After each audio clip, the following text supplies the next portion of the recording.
All right, good morning. I want to talk today about having the right people in your organization, your relationships, and your friendships.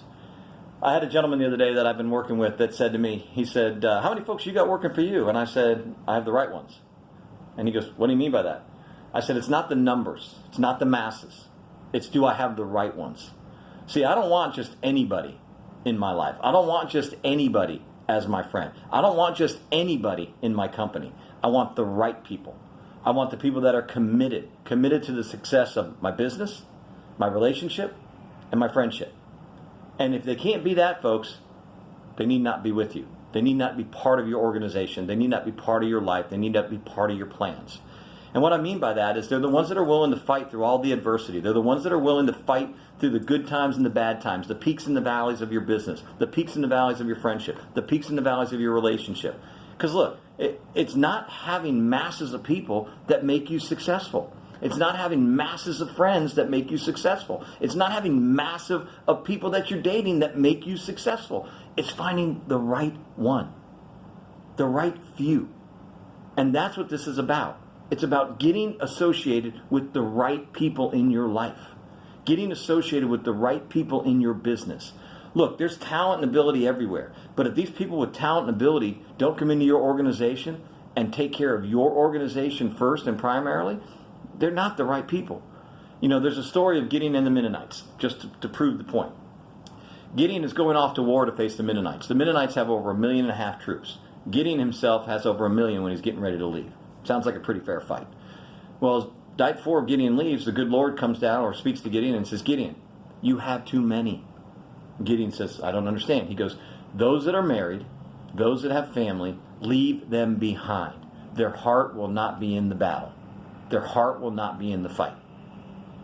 So Gideon does that. He leaves them behind, leaves about 300,000, 400,000 troops behind. So Gideon marches off to fight the Mennonites with their 1 million plus with about 600,000 troops. Well, after days and days of marching through the desert, thirsty, hungry, they come upon a stream. The good Lord again speaks down to Gideon and says, Gideon, pay close attention. Watch those warriors that go down on one knee, scoop the water up while keeping themselves aware of all the surroundings. Keep them.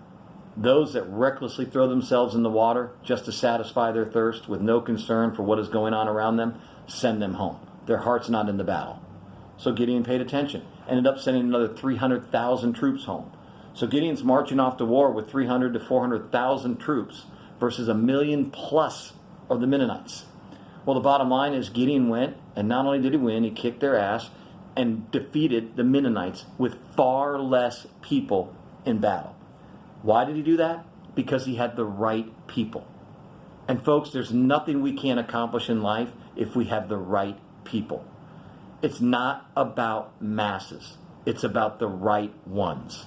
It's about having those that are going to fight for you, fight for your company, fight for your business, fight for your success, fight for your relationship, fight for your relationship success, fight for your friendship, fight for your friendship success, because they're the right one. See, again, I don't look for masses. I look for the right ones. You know, it also reminds me of the Vikings. You know, the Vikings, commitment is a wonderful thing. The Vikings, when they invaded land, they didn't just kind of leave their boat anchored out in the middle of the water. They burnt the thing to the ground, folks. Burned it. See, when they got off and they went to fight, there was no turning back. It was, we are going to perish or we are going to survive. We are going to be successful or we're going to die. It was one or the other. Now imagine if you had that mentality with the people that work for you. Imagine if you had that mentality with the people in your life, with your friends. Imagine if you had that mentality with your husband, your wife, your boyfriend, your girlfriend, that you're going to do whatever it takes to perish or survive. And I promise you, when you got those kind of people in your life, you can do nothing but succeed.